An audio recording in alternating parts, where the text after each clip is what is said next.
Excuse me yes sir. Nirmala அவங்க எந்த வார்டில் ஃபர்ஸ்ட் ஃப்ளோரில் போய் பாருங்க சார். தேங்க்யூ. Okay, sir. வாலில அடா ரவி வாங்க. நிர்மலா எப்படி இருக்காங்க? நல்லா இருக்கா? விஷயம் கேள்விப்பட்டோம், அதான் குழந்தைய பார்த்துட்டு போலான்னு வந்தோம். சரி, எந்த ரூம்ல இருக்காங்க? இதோ நான் கூட்டிட்டு போறேன். வாங்க உள்ள வாங்க. பார்த்து வரீங்க. பாட்டி வாலிலா எப்படி இருக்கீங்க பாட்டி? நல்லா எப்படி இருக்கீங்க அத்தை? வாம்மா, நல்லா இருக்கேம்மா. இல்ல எந்திரிக்காத நிர்மலா, ஸ்டெயின் பண்ணிக்காத. ராசம், நான் வெளியில இருக்கேன். ஓய் செல்லம். இந்தாங்க அத்தை. எதுக்குமா இதெல்லாம்? என்னங்க அத்தை நீங்க? நிர்மலா குழந்தைய முதல்ல பார்க்க வரோம். வரும்போது வெறும் கையை வீசிட்டு வர முடியுமா? அதான் இந்தாங்க. எங்க அத்தை சரோக்கா இல்லையா? ஓஹோ, குழந்தைய பாக்குற மாதிரி அக்காவை பாத்துட்டு போலான்னு வந்தியா? இல்ல அத்தை, நீங்கெல்லாம் இருக்கும்போது சரோக்காவும் இருப்பாங்க இல்லையா, அதான் கேட்டேன். அண்ணி வீட்ல இருக்காங்க. ஓ அப்படியா? ஆமா, எல்லாரும் இங்க இருந்தா எப்படி? நட்ராஜ் வேற பாத்துக்கணும், சமையல் எல்லாம் பண்ணும்ல, அதான். ஆமாமா. ரவி, உங்க அம்மா தவறி போனப்போ என்னால வர முடியாம போயிடுச்சுப்பா. அந்த நேரம் எனக்கு உடம்பு முடியாம போயிடுச்சு. நீ எதையும் மனசுல வச்சுக்காதப்பா. நடந்த எல்லா விஷயத்தையும் மாணிக்க மூலமா நான் கேட்டு தெரிஞ்சுக்கிட்டேன். அதனால என்னம்மா, அதான் மாணிக்க அண்ணா வந்தாங்க, சரோ அண்ணி வந்தாங்க. வயசான கடைசியில உடம்ப பாத்துக்கிறது தானே நல்லது. நல்லது கெட்டதுக்கு போறதுக்கு தான் எல்லாரும் இருக்காங்களே. நீங்க வரணும்னு நான் எதிர்பார்க்கல. ஆனா நீங்க என்ன சொல்றீங்கன்னு எனக்கு புரியுது ரவி. நல்லது கெட்டதுல எல்லாம் கலந்துக்கிறதுலன்னு ஒரு முடிவுல இருக்கேன்.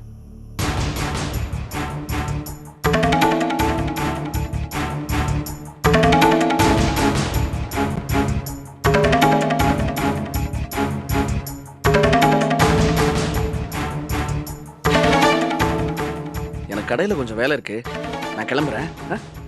வரேம்மா.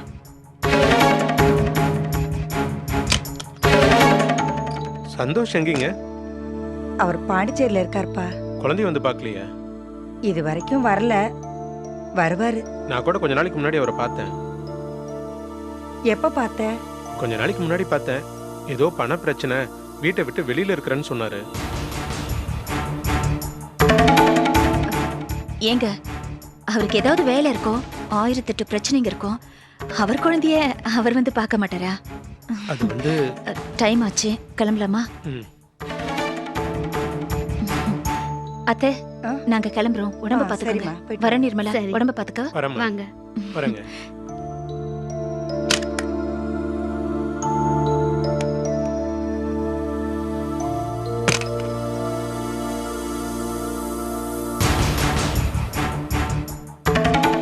பாத்தியடி உன் புருஷனை, சரியான லூசா வந்து வாச்சிருக்காரு.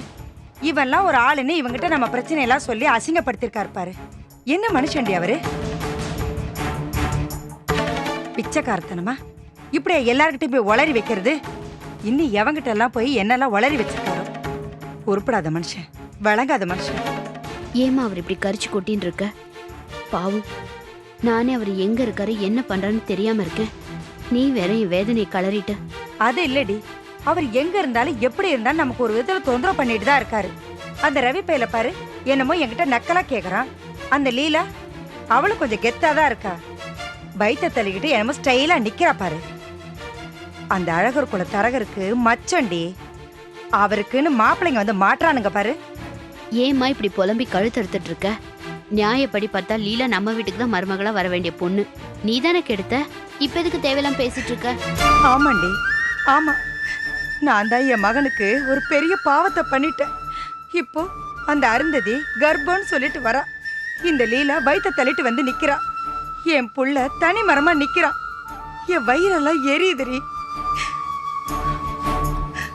ரெண்டு பேரும் அவங்கவுங்க புருஷனோட வராளுங்க. இத பாக்குறப்போ என்னாலேயே வேதனை தாங்க முடியலையே. அந்த லீலாவுக்கு செல்வமே கதவை திறந்து கூட்டிட்டு வரப்போ என் புள்ள மனசுல எவ்வளவு வேதனை இருந்திருக்கும். நான் பெரிய பாவிடி. என் புள்ள பொழப்பையே கெடுத்த பாவினா. அம்மா, இப்ப எதுக்கு தேவையில்லாம நீயே அழுதும் உடம்பு கெடுத்துக்கிற? அழாதம்மா. அம்மா ப்ளீஸ்மா.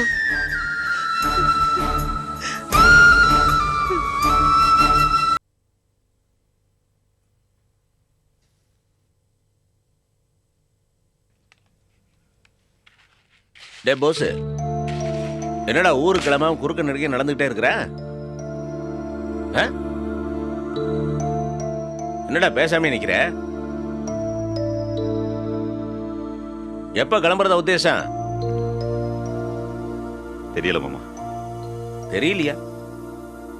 என்னடா கிறுக்க மாதிரி பேசுற? ஆமாமா, உண்மையிலே எனக்கு தெரியல.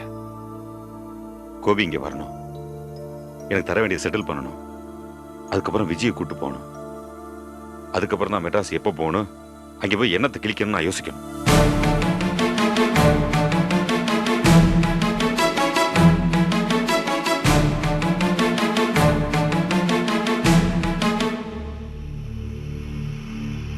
என்னது?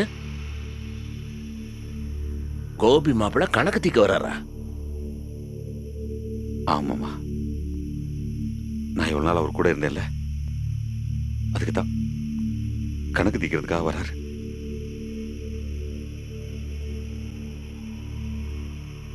அப்போ கோபி மாப்பிள்ள கார்மெண்ட்ல இருந்து உன்னை வெளியே போக சொல்றாரா? இல்ல மாமா, அவர் என்ன அனுப்பல, நானா தான் வெளியே வந்துட்டேன். அவருக்கு என்ன அனுப்புறதுக்கு விருப்பமும் இல்லை. எனக்கு கணக்கு தீர்த்துட்டேன். விஜய் கூட்டு போறதுக்கு தான் வர சொல்லியிருக்கேன்.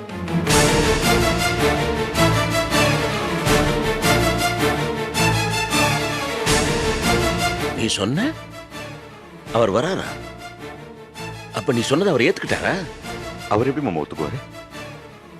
நான் திரும்ப திரும்ப வலியுறுத்தி சொல்றப்போ அவரை ஒத்துக்காம இருக்க முடியல. ஏண்டா ஏண்டா நேத்து வரைக்கும் நீ நல்லா தானே இருந்த, இன்னைக்கு எப்படி எல்லாம் பேசுற? கிறுக்கு பிடிச்சு வச்சா? ஆமாமா, கிறுக்கனத்தான் ஆகி போயிட்டேன். டேய், உனக்கு பணத்தாசை பிடிச்சு போச்சு.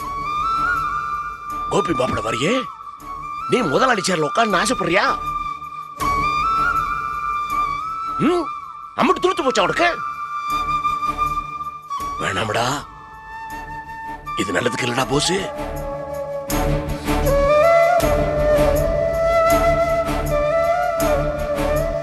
ஏண்டா ஏண்டா எல்லாரும் இப்படி நடத்துக்கிறீங்க? உனக்கு இவ்வளவு ஆசையா? சொல்றவங்க சொன்ன உனக்கு எங்க போச்சு புத்தி?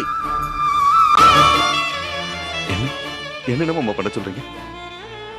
இதோ நிக்கிறாளே உங்க பொண்ணு, என் பொண்டாட்டி, என்னை பார்த்து என்ன சொல்றா தெரியுமா? கோபி கூட தொடர்ந்து தொழில் பண்ணா நானும் என் பொண்ணு உத்தரத்துல தொங்கிடுவேன் என் தலையில அடிச்சு சத்தியம் பண்ணி சொல்றான். அது மட்டும் இல்ல மாமா, விஜய், இந்த விஜய் என்னை பார்த்து என்ன சொல்லுது தெரியுமா? நான் சந்தோஷமா இருக்கணும்னா நீ இனிமே அவர் கூட சேர்ந்து இருக்க கூடாதுன்னு சொல்லுது. வேற வேற என்ன மாமா வழி இருக்கு? நான் என்ன பண்ணுவேன் சொல்லுங்க? என்னடா சொல்ற? ரெண்டு பேருமே ஒரே மாதிரி தான் சொல்றாங்க. இந்த ஒரு விஷயத்துல இவங்க ரெண்டு பேரும் எவ்வளவு ஒற்றுமையா இருக்காங்க தெரியுமா? கோபிக்கிட்ட இந்த விஷயத்தை பேசுறதுக்கு நான் மனசளவுல எவ்வளவு வேதனைப்பட்டேன்னு எனக்கு மட்டும்தான் மாமா தெரியும். என் ஈரக்குள்ளே அறுக்கிற மாதிரி இருந்துச்சு. ஒருத்தர் கூடவே இருந்து அவர்கிட்டே தொழில் கத்துக்கிட்டு அவருக்கு உதவியா எல்லாம் வெளியே வர்றதுக்கு மனசுக்கு ரொம்ப சங்கடமா இருக்கு மாமா. ஆனா இவங்க ரெண்டு பேரும் எவ்வளவு சாதாரணமா வெளியில வர சொல்லிட்டாங்க தெரியுமா?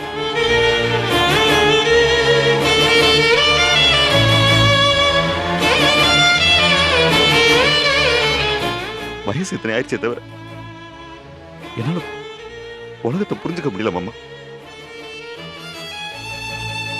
கட்டின பொண்டாட்டியை என்னால புரிஞ்சுக்க முடியல, நான் எப்படி உலகத்தை புரிஞ்சுக்கிறது?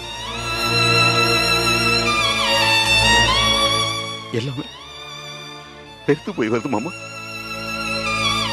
எனக்கு எது முக்கியம்னே தெரியல. மனுஷங்க முக்கியமா, பணம் முக்கியமா, கட்டின பொண்டாடி முக்கியமா, இல்ல என் சுயநலம் முக்கியமா? எனக்கு தெரியல மாமா. இது வரைக்கும் காசு இல்லாம வீட்டுல இருந்தப்போ இவ என்ன சொன்னா, 10 பைசா பிரயோஜனம் இல்லாம வீட்டுல தரையை தைச்சு உட்காந்துருக்கீங்கன்னு சொன்னா. ஆனா இப்போ உங்களுக்கு கௌரவம் தான் முக்கியம், கார்மெண்ட்ல பிரிச்சுட்டு வந்திருக்குன்னு சொல்றா.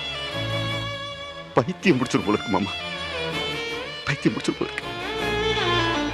எனக்கு யார்ட்டையும் சொல்லாம கொள்ளாம நீங்க ஓடி போலாம் போல தோணுது மாமா.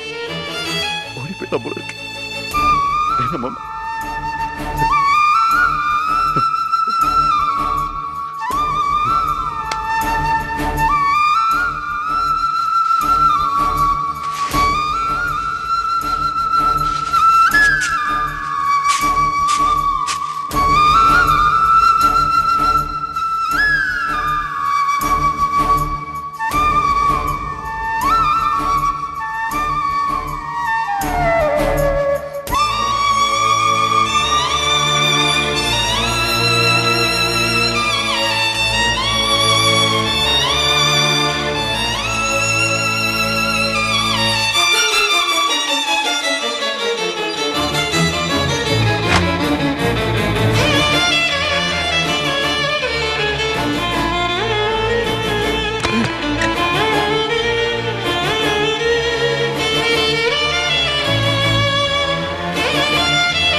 அக்கா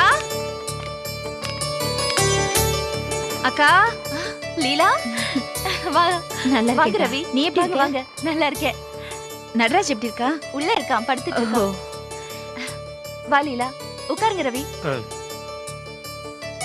இந்தக்கா எதுக்கு இதெல்லாம் பரவாயில்ல ஆமா இருக்கட்டும். நீ எதுக்கு இந்த நிலைமையில எல்லாம் வெயில்ல அலைஞ்சிட்டு வர அதெல்லாம் ஒண்ணும் இல்லக்கா, நிர்மலாக்கு குழந்தை பிறந்ததை கேள்விப்பட்டோம். அதான் ஹாஸ்பிட்டல்ல பார்த்துட்டு அப்படியே உன்னையும் பார்த்துட்டு போலான்னு வந்தோம். குழந்தைய பாத்தீங்களா ம். சரி நீங்க டிவி பாத்துட்டு இருங்க, நான் போய் டீ போட்டு எடுத்துட்டு வரேன்.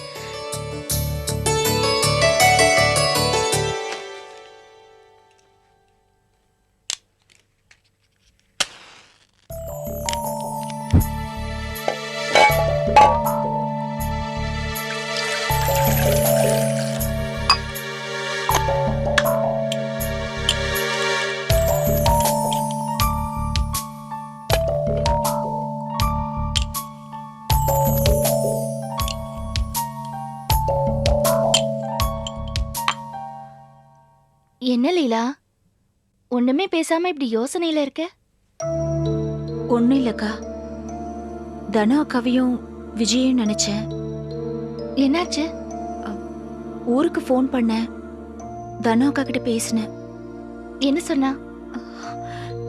தனா அக்கா சொன்னதெல்லாம் கேட்டு மனசு ரொம்ப கஷ்டமா இருக்குக்கா.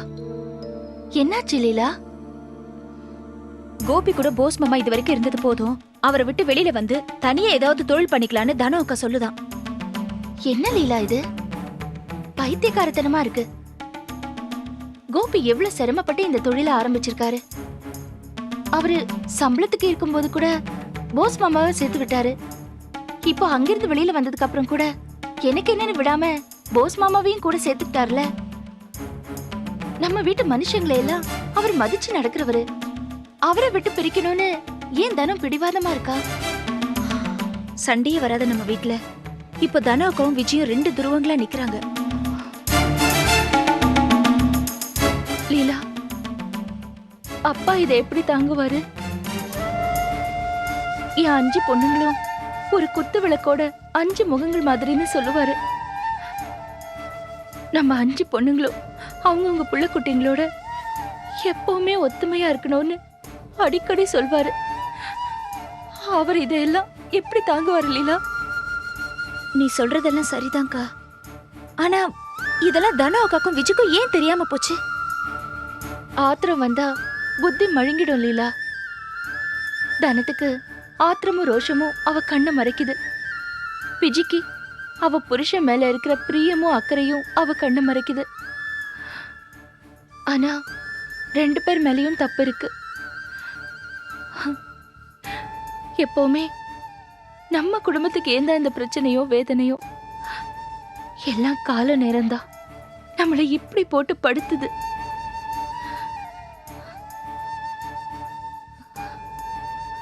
லீலா, எனக்கா நாம ஊருக்கு ஃபோன் பண்ணி பேசுவோமா? பண்ணலாங்கிறியா? ஆமா, ஃபோன் பண்ணி அவங்க 2 பேர்கிட்டயும் பேசுவோமே. சரிக்கா.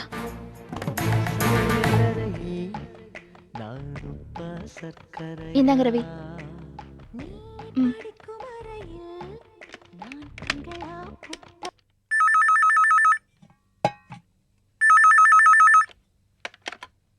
ஹலோ, யார் பேசுறது? ஹலோ அக்கா, நான் சரோ பேசுறேன். என்னம்மா சரோ, நல்லா இருக்கியா? ஆமா, பையன் எப்படி இருக்கான்? நல்லா இருக்கா. அக்கா, வீட்டுக்கு போய் கொஞ்சம் தனத்தையும் விஜயும் கூட்டிட்டு வரீங்களா? இருமா, லைன்ல இரு. ம். லைன்ல இருக்க சொல்லிருக்காங்க. தனா, தனா, என்னக்கா? சரோ ஃபோன் பண்ணிருக்கு. இது வரேன். விஜி, உன்னையும் தான் கேட்டுச்சு, வா. அக்கா, உங்களுக்கு சேர்த்து பூ வாங்கி வச்சிருந்தேன், கொடுக்க மறந்துட்டேன், வரையில கொடுக்குறேன். அப்படியாம்மா? அம்மா, என்ன இன்னைக்கு ரொம்ப சந்தோஷமா இருக்க? அதுவா, என் புருஷன் தனியா கம்பெனி ஆரம்பிக்க போறாரு. அப்படியா? ரொம்ப சந்தோஷம். ஆமா, விஜய் வீட்டுக்கார் கூட தானே இருந்தாரு? ஆமாமா. இப்ப தனியா போறாரா? ஆமாக்கா. எத்தனை நாளைக்கு தான் அடுத்தவங்க கிட்ட கை கட்டி கூழ கும்பிடு போட்டு நிக்கிறது? நம்ம சொந்த கால்ல நின்னாதானே நமக்கு மரியாதை. நாம தனியா போய் தொழில் பண்ணா அதோட மரியாதையே வேறதான். யாரும் விரல நீட்டி எதுவும் சொல்ல முடியாதுல்ல. ஏமா, ஏதாவது பிரச்சனையா? அதெல்லாம் ஒண்ணும் இல்லக்கா. எத்தனை நாளைக்கு தான் அடுத்தவங்களுக்கே உழைச்சு உழைச்சு கொட்டுறதா? இவர்கிட்ட 8 ஊருக்கு திறமை இருக்கு. இவரும் பெரிய ஆளா வரணும்ல. நிழல்ல வளர்ற செடி மாதிரி வீணா போகாம தனிச்சு நின்னு பெருசா வளர்ற அளவுக்கு இப்பதானே வேலை வந்திருக்கு. பார்த்து தானோ, போஸோட நேரம் காலமும் தொழில் திறமையும் அவனோட ராசியும் ஏற்கனவே நமக்கு தெரிஞ்ச கதையாச்சே. கொஞ்சம் கவனமா இருக்க சொல்லு.